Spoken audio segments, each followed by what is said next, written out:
कल्पना कीजिए कि हर दिन आप यह सामर्थ्य लेकर जागते हैं कि आप अपनी सोच के माध्यम से अपनी वास्तविकता को बदल सकते हैं। नकारात्मकता में बह जाने के बजाय आप उस पर ध्यान केंद्रित करना चुनते हैं जो आपके मन को पोषण देता है और आपके आत्मा को मजबूत करता है। बौद्ध धर्म में सकारात्मक सोच इसी तरह काम करती है।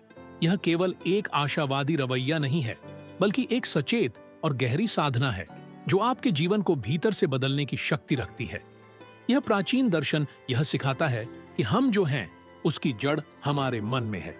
हम जो भी विचार पोषित करते हैं वे हमारे भावों, कार्यों और हमारे चारों ओर की दुनिया की हमारी धारणा को प्रभावित करते हैं।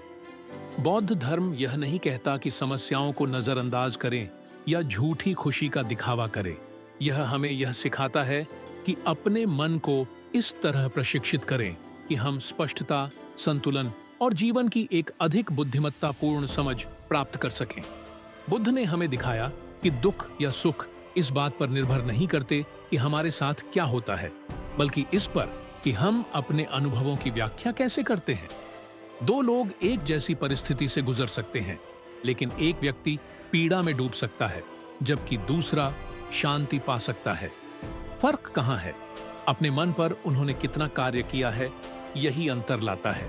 एक महत्वपूर्ण बात यह समझना है कि विचार कोई अंतिम सत्य नहीं होते। हम अक्सर नकारात्मक विचारों को बिना सवाल किए पकड़कर बैठ जाते हैं, मानते हैं कि वे ही एकमात्र सच्चाई हैं। लेकिन जब हम अपने विचारों का ध्यानपूर्वक अवलोकन करते हैं तो पाते हैं कि वे आकाश में तैरते बादलों की तरह हैं, आते हैं और चले जाते हैं। हमें उनके साथ अपनी पहचान नहीं बनानी चाहिए और न ही उन्हें यह अनुमति देनी चाहिए कि वे यह तय करें कि हम कौन हैं। बौद्ध धर्म सिखाता है कि हम अपने मन में जो भी पोषित करते हैं वह सशक्त हो जाता है। यदि हम दयालुता, कृतज्ञता और समझ के विचारों को पोषित करें तो वे पुष्पित होंगे और जीवन को देखने का हमारा स्वाभाविक तरीका बन जाएंगे। लेकिन यदि हम डर, क्रोध या घृणा को पोषित करें तो वही भावनाएं हमारे कार्यों और निर्णयों पर हावी हो जाएंगी।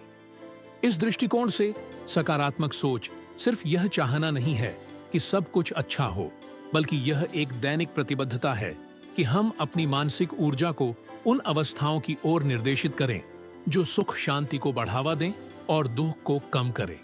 और इस अभ्यास के लिए एक आवश्यक उपकरण है सचेत जागरूकता, माइंडफुलनेस। जब हम इस क्षण में उत्पन्न हो रहे अपने विचारों को देखने की क्षमता विकसित करते हैं तो हम पहचान सकते हैं कि कब हम किसी हानिकारक मानसिक पैटर्न में प्रवेश कर रहे हैं।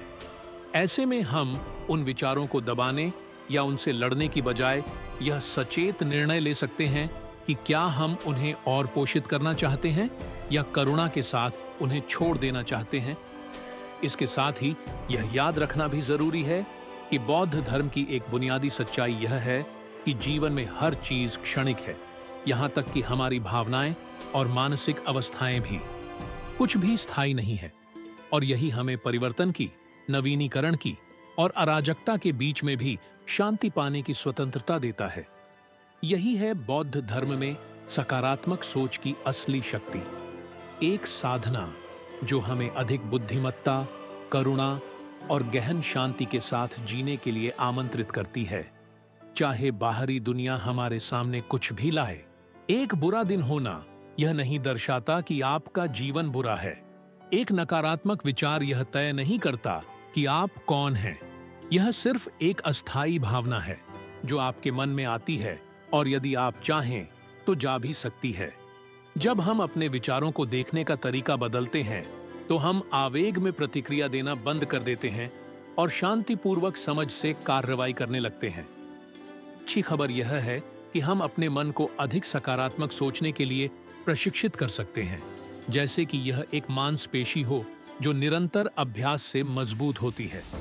प्रतिदिन कृतज्ञता, दया और करुणा को विकसित करना हमारे मन को एक अधिक मधुर और रहने योग्य स्थान बना देता है।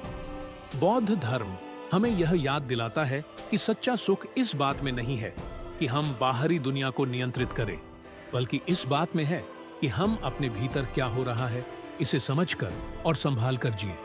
और यहीं से सकारात्मक सोच की शक्ति वास्तव में खिलती है। सचेत जागरूकता माइंडफुलनेस एक संतुलित और सकारात्मक मानसिकता विकसित करने के लिए एक आवश्यक उपकरण है। हमारा मन एक बहते हुए नदी की तरह काम करता है। यह लगातार विचारों, यादों और चिंताओं को बहा कर लाता है। अक्सर हम इस प्रवाह में इतने फंसे रहते हैं कि यह भूल जाते हैं कि हम इसे सिर्फ बहने नहीं दे सकते, बल्कि हम इसे संभालना भी सीख सकते हैं। जागरूक रहना केवल वर्तमान में रहना नहीं है, बल्कि हर क्षण में पूरी तरह जागरूक और सचेत रहना है। अक्सर जब हम कुछ कर रहे होते हैं तो हमारा मन भटक रहा होता है, या तो बीते हुए समय की यादों में या भविष्य की चिंता में। यह मानसिक अलगाव हमें वर्तमान क्षण को पूरी तरह जीने से वंचित कर देता है। उदाहरण के लिए सोचिए, आप एक कप चाय का आनंद ले रहे हैं। अगर आप उसे पूर्ण जागरूकता के साथ पीते हैं तो आप उसकी खुशबू, गर्माहट, स्वाद और हर अनुभव को पूरी तरह महसूस कर सकते हैं। लेकिन अगर आपका मन किसी और चीज में व्यस्त है तो आप उस पल को पूरी तरह खो देंगे। इसी तरह हमारी जिंदगी के अधिकतर पल गुजर जाते हैं। हम शारीरिक रूप से तो मौजूद होते हैं, लेकिन मानसिक रूप से अनुपस्थित रहते हैं।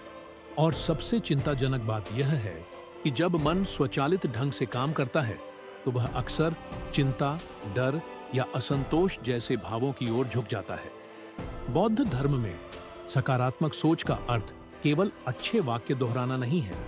इसका उद्देश्य यह है कि हम अपने मन को प्रशिक्षित करें ताकि वह इस स्वचालितता से बाहर निकल सके और स्पष्टता से देख सके कि हम क्या सोचते और महसूस करते हैं। जब हम अपने विचारों को ध्यान से देखते हैं तो पाते हैं कि जो नकारात्मक मानसिक पैटर्न हमें प्रभावित करते हैं वे अटल सच्चाइयां नहीं हैं, वे केवल आदतन बने हुए मानसिक ढांचे हैं। और जैसे ही हम उन्हें पहचानते हैं हम उनसे मुक्त हो सकते हैं। इस अभ्यास की सबसे सरल और परिवर्तनकारी विधियों में से एक है सांस पर ध्यान केंद्रित करना। यह देखना कि हवा कैसे हमारे शरीर में आती और जाती है हमें वर्तमान क्षण से जोड़ता है और हमें वह आंतरिक शांति देता है जो बाहरी परिस्थितियों पर निर्भर नहीं करती, बल्कि इस पर निर्भर करती है कि हम अपने अंदर क्या अनुभव कर रहे हैं और उसे कैसे स्वीकारते हैं।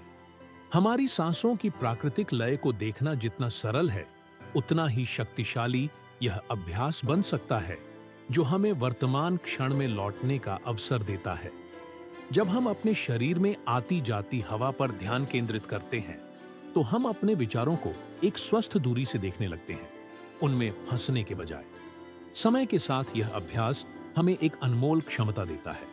यह निर्णय लेने की शक्ति कि हम किन विचारों को पोषित करना चाहते हैं और किन्हें जाने देना।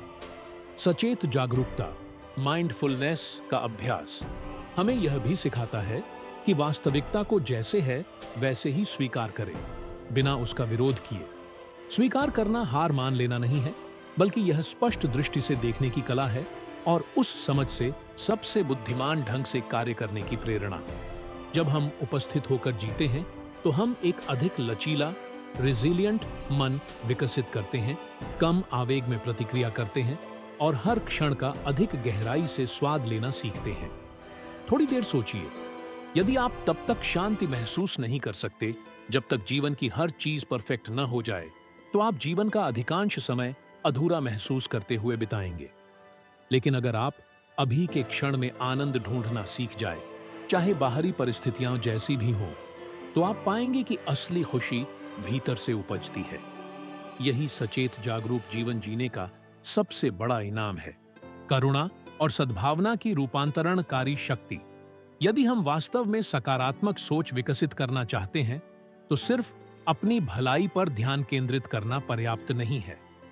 बौद्ध धर्म में सच्चा आंतरिक विकास तब होता है जब हम केवल अपने बारे में सोचना छोड़ देते हैं और अपने कल्याण की भावना में दूसरों को भी शामिल करते हैं।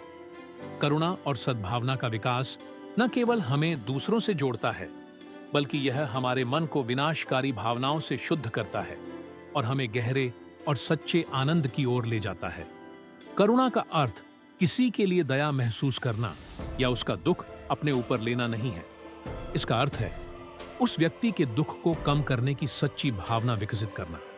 यह समझना कि जैसे हम सुख चाहते हैं, वैसे ही बाकी सभी प्राणी भी शांति की तलाश में हैं, डर का सामना करते हैं और कठिनाइयों से गुजरते हैं। जब हम दूसरों को इस साझा मानवीय दृष्टिकोण से देखना शुरू करते हैं, तो हमारे भीतर एक आंतरिक रूपांतरण होता है। हम दूसरों को जज करना बंद कर देते हैं और उन्हें समझने लगते हैं। हम क्रोध की जगह धैर्य और सहानुभूति से प्रतिक्रिया देना चुनते हैं। सद्भावना, जिसे बौद्ध धर्म में मैत्ता मेट्टा कहा जाता है, सभी जीवों के लिए भलाई की सच्ची कामना करने की क्षमता है, बिना किसी को बाहर किए। शुरुआत में यह मुश्किल लग सकता है, खासकर जब हम उन लोगों के बारे में सोचते हैं जिन्होंने हमें चोट पहुंचाई है। लेकिन यह एक गुण है जिसे धीरे धीरे विकसित किया जा सकता है। इस मानसिक अवस्था को विकसित करने के लिए सबसे प्रभावशाली अभ्यासों में से एक है मैत्ता ध्यान, लविंग काइंडनेस मेडिटेशन। इस ध्यान की शुरुआत स्वयं से की जाती है, अपने लिए शांति और खुशी की कामना करते हुए। फिर यह भावना धीरे धीरे दूसरों की ओर विस्तारित होती है। मैं सुखी रहूं, मैं शांत रहूं, सभी प्राणी सुखी रहें, सभी प्राणी सामंजस्य से जिए। यह जितना सरल दिखता है, उतना ही गहरा असर इसकी नियमित दोहराव से होता है। हमारी सोच की प्रकृति बदलने लगती है। करुणा को सकारात्मक सोच की राह में शामिल करना इतना महत्वपूर्ण क्यों है? क्योंकि हमारे अधिकतर नकारात्मक विचार असंवेदनशीलता, निर्णयात्मक प्रवृत्ति और दुनिया से विरोध के कारण उत्पन्न होते हैं। लेकिन जब हम उन आंतरिक दीवारों को प्रेम और समझदारी से तोड़ते हैं, तो पाते हैं कि हमारा मन हल्का, स्वतंत्र और आनंद के लिए अधिक खुला हो जाता है। हम तब चिढ़ते हैं जब कोई वैसा व्यवहार नहीं करता जैसा हम उम्मीद करते हैं। हम हताश हो जाते हैं जब चीजें हमारी योजना के अनुसार नहीं चलती, और हम द्वेष पालते हैं जब कोई हमें आहत करता है। लेकिन जब हम करुणा की दृष्टि से देखना सीखते हैं, तो हम केवल उस व्यवहार पर ध्यान नहीं देते जो हमें परेशान करता है, बल्कि उस पीड़ा को देख पाते हैं जो उस व्यवहार के पीछे हो सकती है। यह समझ न केवल हमारे दृष्टिकोण को बदलती है, बल्कि हमें मुक्त भी करती है। हम समझते हैं कि क्रोध हमें जकड़े रखता है, जबकि समझ हमें आंतरिक शांति के द्वार तक ले जाती है। दलाई लामा ने इसे स्पष्ट शब्दों में कहा है, यदि तुम खुश रहना चाहते हो तो करुणा का अभ्यास करो, और यदि तुम चाहते हो कि दूसरे भी खुश रहें तो करुणा का अभ्यास करो। यह एक ऐसा उपहार है जो सभी को लाभ पहुंचाता है। जब हम दयालुता और सहानुभूति के साथ दूसरों से जुड़ते हैं, तो हम केवल उनके कल्याण में योगदान नहीं करते, बल्कि अपने मन की भी शांति को पोषित करते हैं। यह बात विज्ञान भी मानता है। करुणाशील और उदार व्यक्ति आमतौर पर अधिक प्रसन्न, कम तनावग्रस्त और जीवन में उद्देश्य से भरे होते हैं। हालांकि करुणा का अर्थ यह नहीं है कि हम दूसरों के अत्याचार सहें या अन्याय को स्वीकार करें। सच्ची करुणा में यह भी शामिल है कि हम स्वस्थ सीमाएं स्थापित करना सीखें, लेकिन यह सीमाएं सम्मान और संतुलन के साथ बनाई जानी चाहिए, न कि क्रोध या प्रतिक्रिया से। यह सब कुछ सह लेने की बात नहीं है, बल्कि यह स्पष्टता और खुले दिल से कार्य करने की बात है।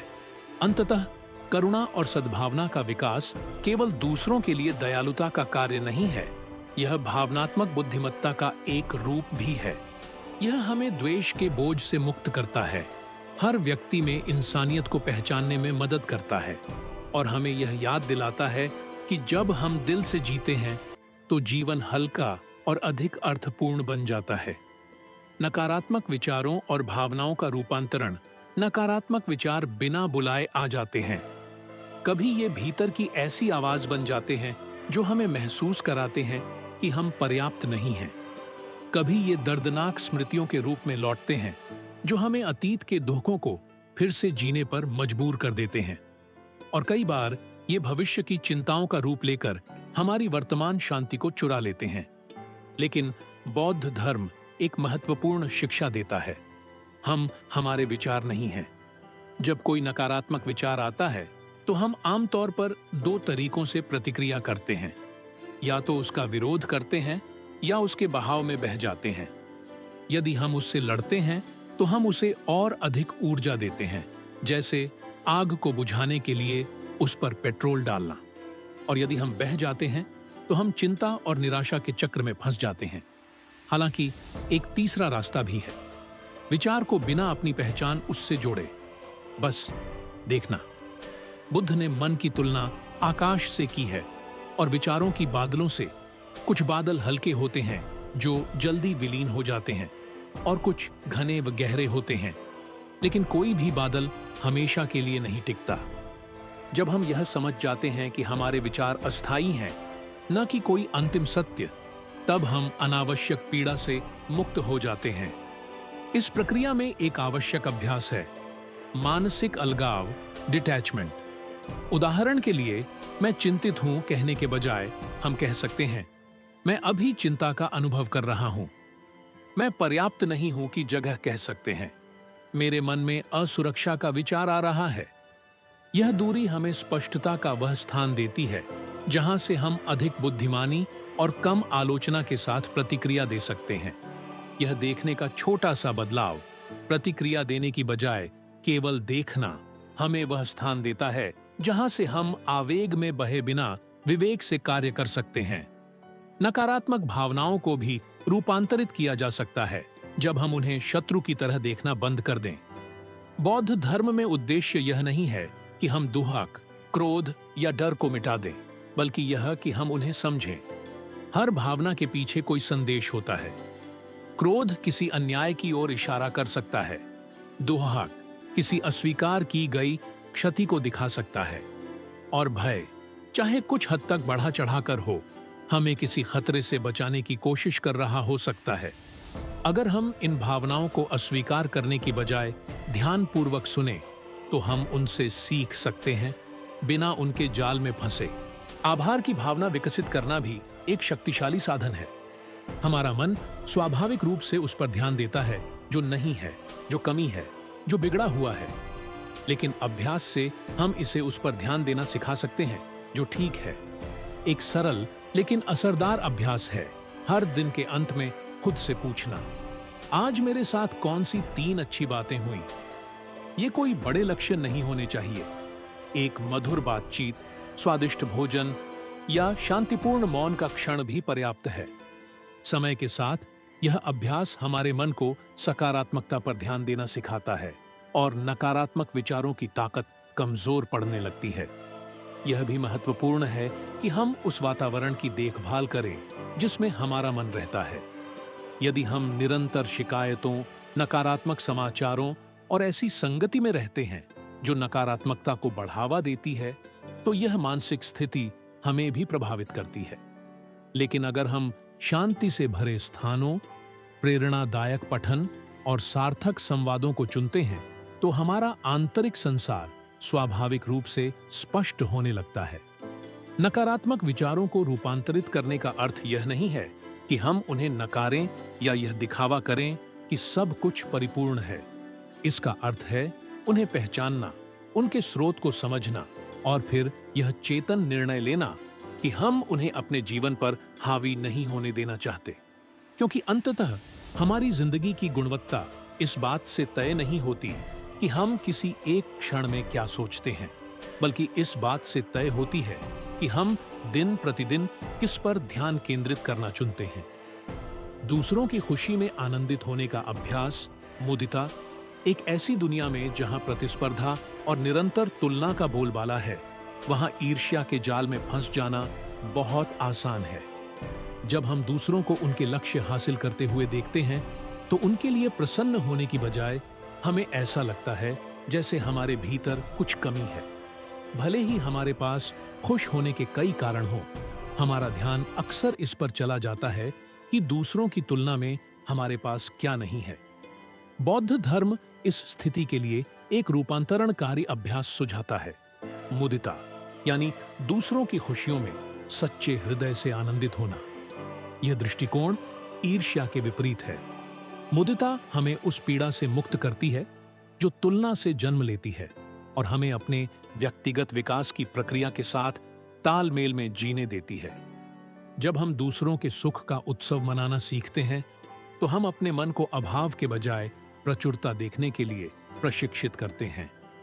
ईर्ष्या की समस्या यह है कि यह एक गलत विश्वास से जन्म लेती है कि खुशी सीमित है, जैसे किसी और की सफलता हमारी खुशियों के अवसरों को घटा देती है। लेकिन ऐसा नहीं है। साझा खुशी घटती नहीं, बढ़ती है। मुदिता हमें सिखाती है कि किसी और की मुस्कान भी हमारे लिए आनंद का कारण बन सकती है, और यह भाव हमें और अधिक मुक्त, जुड़ा हुआ और वास्तव में खुश बनाता है। खुशी कोई ऐसा केक नहीं है जिसे टुकड़ों में बांटा जाता है, बल्कि यह तो एक दीपक की तरह है जो अनेक और दीपकों को प्रज्वलित कर सकता है बिना अपनी रोशनी खोए।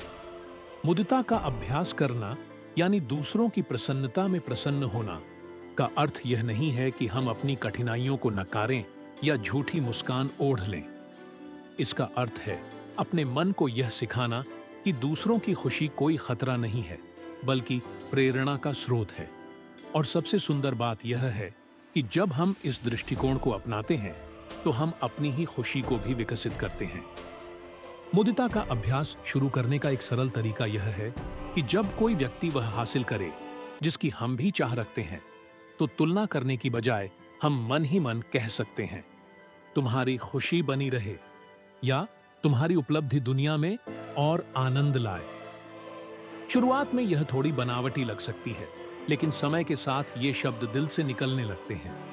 एक और शक्तिशाली अभ्यास यह है कि हम याद रखें, हर व्यक्ति का सफर अलग होता है। हम अक्सर दूसरों की उपलब्धियों का केवल ऊपरी हिस्सा देखते हैं, लेकिन हमें नहीं दिखते वे संघर्ष, प्रयास और आंतरिक लड़ाइयां जो उन्होंने उस स्थान तक पहुंचने के लिए लड़ी होंगी। जब हम इस सच्चाई को समझने लगते हैं, तो हम अपनी जिंदगी को दूसरों से मापना बंद करते हैं और अपने ही विकास की प्रक्रिया को सम्मान देना शुरू करते हैं। आभार की भावना विकसित करना भी एक शक्तिशाली साधन है। हमारा मन स्वाभाविक रूप से उस पर ध्यान देता है जो नहीं है, जो कमी है, जो बिगड़ा हुआ है। लेकिन अभ्यास से हम इसे उस पर ध्यान देना सिखा सकते हैं जो ठीक है। एक सरल लेकिन असरदार अभ्यास है हर दिन के अंत में खुद से पूछना, आज मेरे साथ कौन सी 3 अच्छी बातें हुई। ये कोई बड़े लक्ष्य नहीं होने चाहिए। एक मधुर बातचीत, स्वादिष्ट भोजन या शांतिपूर्ण मौन का क्षण भी पर्याप्त है। समय के साथ यह अभ्यास हमारे मन को सकारात्मकता पर ध्यान देना सिखाता है और नकारात्मक विचारों की ताकत कमजोर पड़ने लगती है।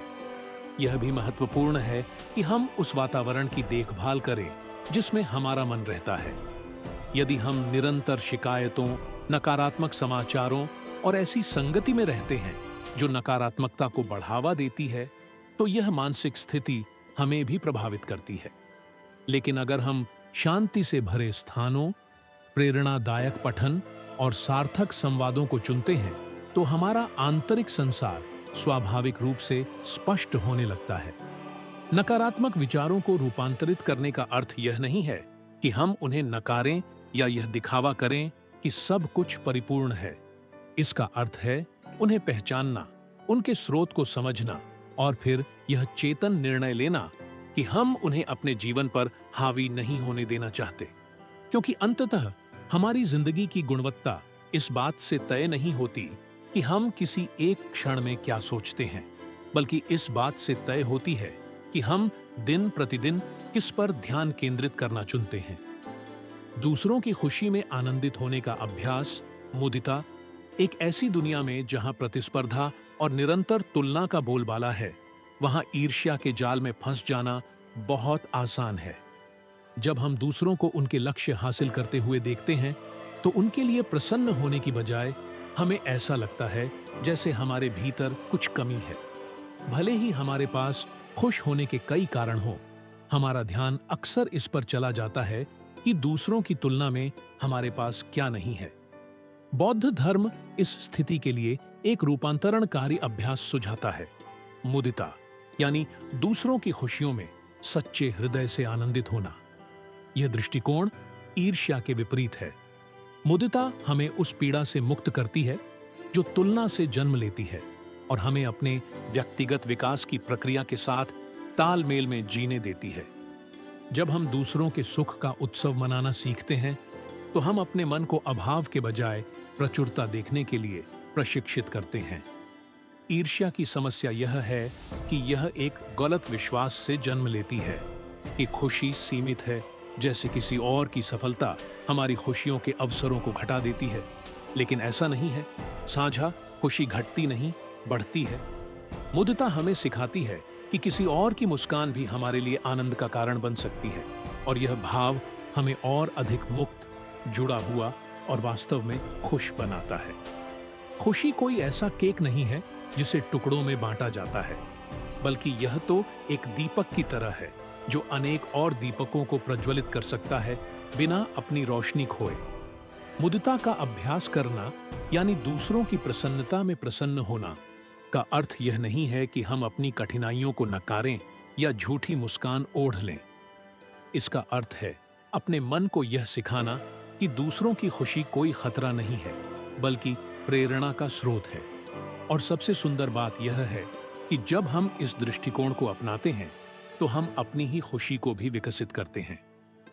मुदिता का अभ्यास शुरू करने का एक सरल तरीका यह है कि जब कोई व्यक्ति वह हासिल करे जिसकी हम भी चाह रखते हैं, तो तुलना करने की बजाय हम मन ही मन कह सकते हैं, तुम्हारी खुशी बनी रहे, या तुम्हारी उपलब्धि दुनिया में और आनंद लाए।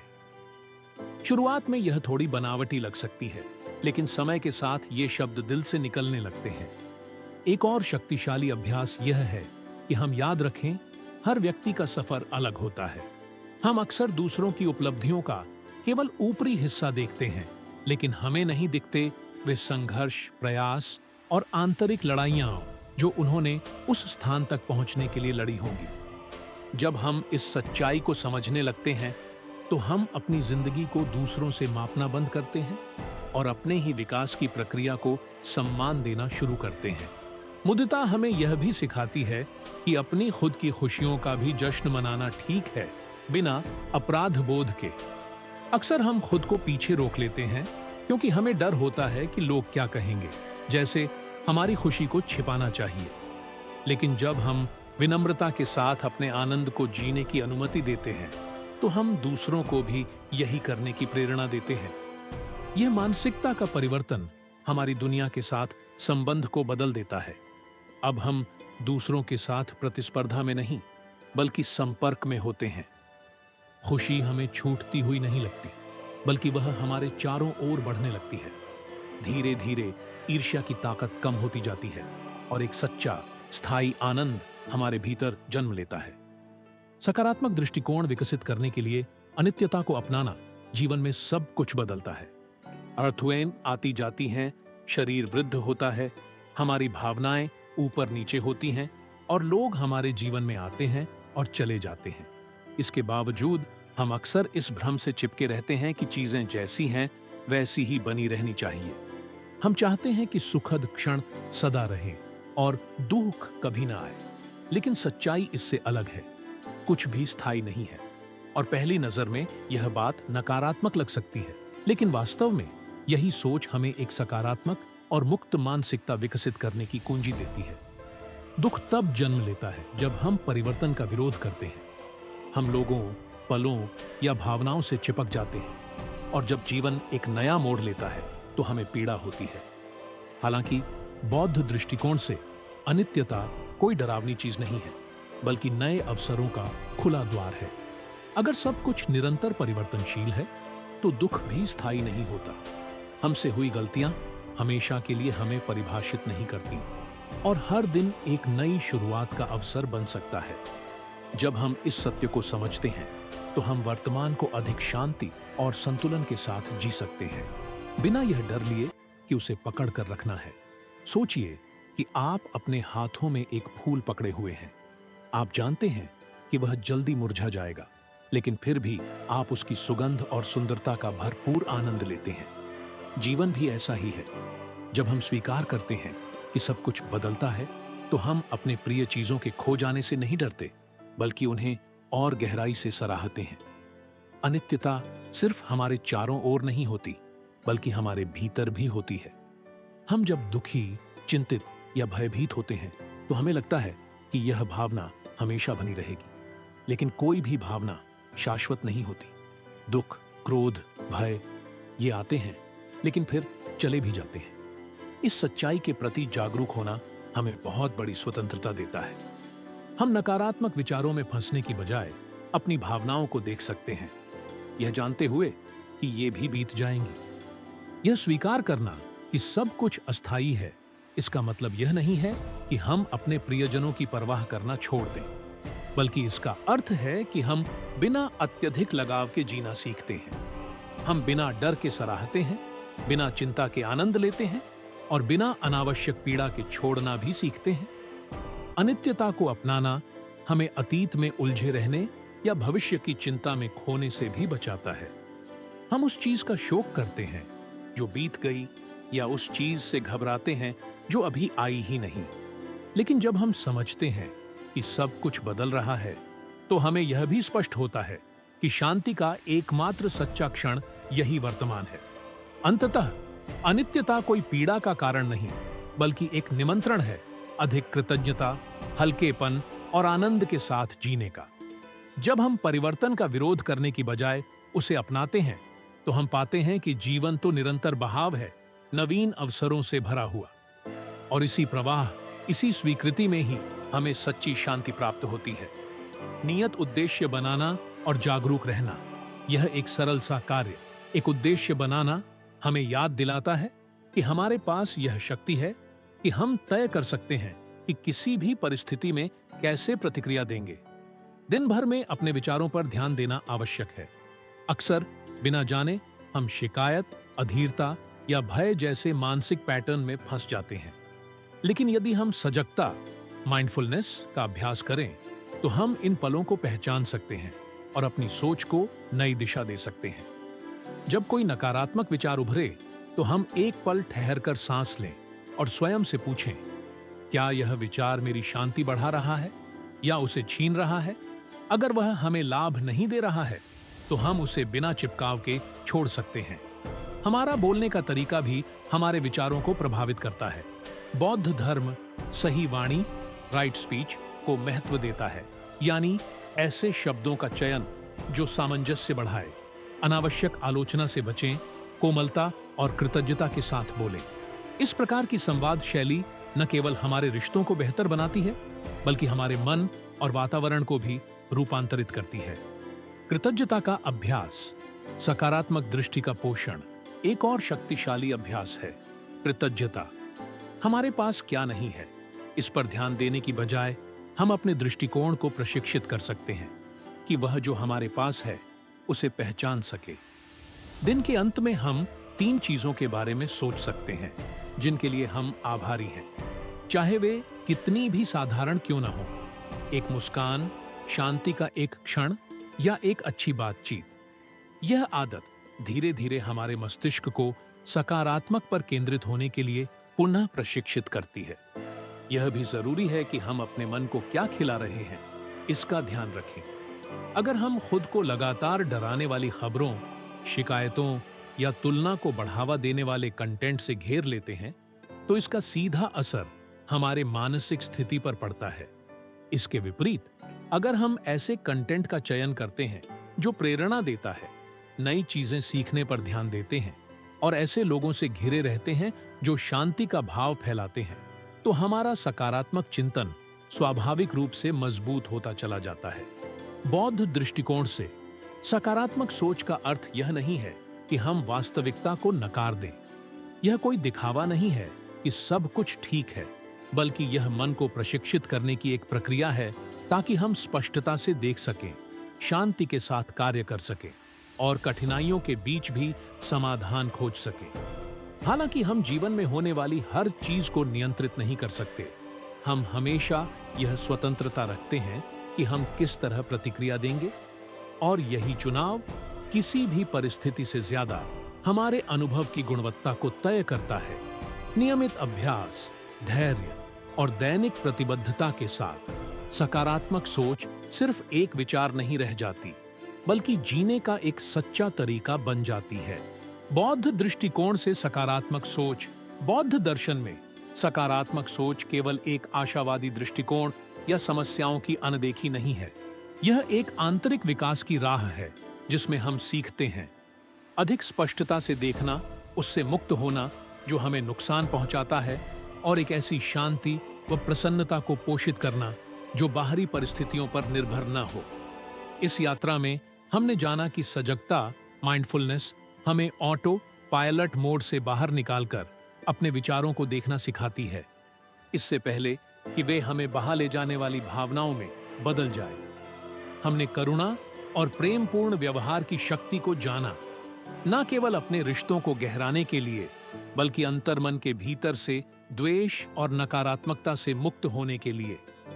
हमने यह भी समझा कि नकारात्मक विचार हमारे शत्रु नहीं हैं जिन्हें मिटा देना है, बल्कि ये ऐसे क्षणिक अनुभव हैं जिन्हें यदि हम बिना चिपकाव के देख सकें तो वे अपना असर खो बैठते हैं। हमें यह भी महसूस हुआ कि ईर्ष्या और तुलना हमें पीड़ा से बांधती है, जबकि मुदिता, अन्यों की खुशी में आनंद लेना, हमें उस समृद्धि से जोड़ती है जो पहले से इस संसार में मौजूद है। और शायद सबसे गहरी सीख यह रही, सब कुछ निरंतर परिवर्तनशील है। जीवन बह रहा है, कुछ भी स्थिर नहीं है, और इस अनित्यता से डरने की बजाय हम उसे अपनाकर एक और स्थायी शांति पा सकते हैं। जब हम स्वीकार करते हैं कि कुछ भी हमेशा नहीं रहता, तो हम हर पल को अधिक गहराई से जीने लगते हैं, एक हल्के और खुले दिल के साथ। लेकिन केवल बौद्धिक रूप से यह सब जान लेना पर्याप्त नहीं है। सिर्फ समझ लेना ही परिवर्तन नहीं लाता। इन विचारों को जीवन का हिस्सा बनाने के लिए हमें प्रतिदिन अभ्यास करना होगा। जैसे शरीर को मजबूत करने के लिए व्यायाम चाहिए, वैसे ही मन को भी स्वस्थ आदतों के जरिए प्रशिक्षित किया जाना चाहिए। छोटे छोटे प्रयास बड़े परिवर्तन ला सकते हैं। अपने विचारों को बिना तुरंत प्रतिक्रिया दिए देखना, जो नहीं है उस पर ध्यान देने की बजाय जो है उसके लिए आभार प्रकट करना, खुद से कोमलता से बात करना, किसी विवाद से पहले एक गहरी सांस लेना, और सबसे महत्वपूर्ण, हर दिन को पीड़ा नहीं, शांति चुनने का एक नया अवसर मानना। यदि इस सामग्री ने आपको प्रेरित किया हो या सोचने पर मजबूर किया हो, तो चैनल को सब्सक्राइब करना न भूलें। हम यहाँ बौद्ध ज्ञान और अन्य रूपांतरणकारी शिक्षाओं को दैनिक जीवन में कैसे अपनाएं, उस पर गहराई से विचार करते हैं। मुझे जानकर खुशी होगी कि इस संदेश का कौन सा भाग आपके दिल को छू गया। आप अपने दैनिक जीवन में कौन सी प्रैक्टिस अपनाना चाहेंगे? कमेंट्स में जरूर बताइए। अपने विचार और अनुभव साझा करना ही हम सबके साथ मिलकर बढ़ने का सबसे सुंदर तरीका है। परिवर्तन मन से शुरू होता है, और उसे शुरू करने का निर्णय आपके हाथ में है। अगली वीडियो में फिर मिलेंगे।